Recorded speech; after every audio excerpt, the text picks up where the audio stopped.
आपण पाहत आहात मराठवाड्यातील आपल्या हक्काचे व्यासपीठ मराठवाडा न्यूज नेटवर्क।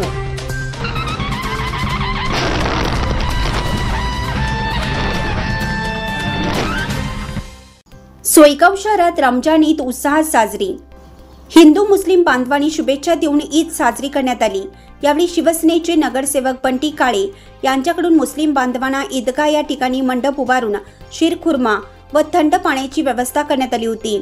कार्यक्रमाला गटनेते अक्षय काळे, नगरसेवक बंटी काळे, नगरसेवक गजानन कुडके, नगरसेवक किशोर मापारी, नगरसेवक रोप देशमुख, नगरसेवक रोप कालू, नगरसेवक लतीफ शहा, नगरसेवक कदीर शहा, बबलू दादा हाची, युवा सेना तालुका प्रमुख संदीप चौधरी, दिलीप दादा देसाई, समाधान काळे, PSI बारवाल साहेब, API आरेकर साहेब, योगेश बोखारे व तसेच विविध पक्षाचे पदाधिकारी, नगर पंचायतचे कर्मचारी, पत्रकार बंधू उपस्थित होते।